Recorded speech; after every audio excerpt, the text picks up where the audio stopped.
would you define strategy? What is strategy in very simple terms? Well, in very simple terms, it's what's going to make a particular organization different and provide a competitive advantage. Basically, competition is destructive when companies are basically competing on the same thing. That forces competition to gravitate to price. Strategy is finding a different way to compete to create a different sort of value for the customer, which allows a company to prosper, to achieve superior profitability. What is not strategy? Simply implementing best practices, buying the latest machine, using the internet to communicate with your customers. There are lots of things that managers do that they have to do to actually keep making the company more productive and more efficient and to attain the kind of latest technology and knowledge about management. All those things are a necessity, but they're not strategy. Strategy is not about doing the same thing better. Strategy is about finding that different place for the organization to deliver value.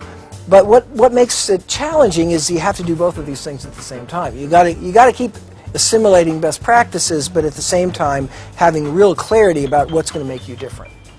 You wrote a book 25 years ago that has remained at the top of the list of the strategy books. What were the key messages in that book? Well, I've written a number of books about strategy. I think my first really major book on strategy was a book called Competitive Advantage, and I think the really major message of that was really how to look at the industry in which you compete and how to think about what causes industry profitability and how, by understanding that, a company can improve its own position.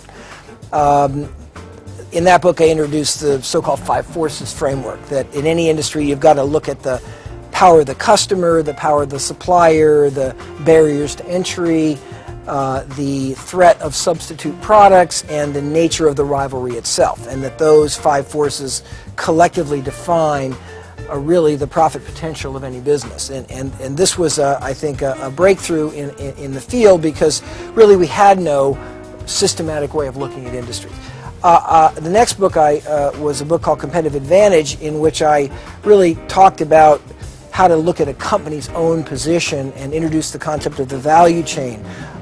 Any company, when it competes, is simply conducting a lot of activities, marketing activities, procurement activities, service activities, and so forth. And the value chain provided a framework for understanding how a particular company was competing versus its competitors, and therefore sharpening the distinctions in terms of its position. I think if I had to sort of highlight the major concepts that have made my work relatively enduring, it would be some of those ideas. Interesting.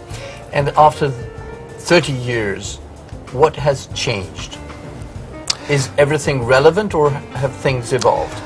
Well, I've always focused not on the specifics of how a particular industry operates or a particular company competes. I've always been looking at really the deep fundamental underpinnings of competition. So, of course, industries are very different today than they were 30 years ago. We're much more global, there's different technology, things move at different speed, but actually the same 5 forces still determine profitability. It's still the power of the customer, the power of the supplier. So I think in some sense everything has changed, but at least from my point of view, very little has changed, in the sense that the enduring fundamentals of industry structure and the value chain and the importance of price and cost in determining superior performance, the distinction between operational effectiveness and positioning, all those things are what I would say are really competitive fundamentals that are timeless. And that at any given moment in history, the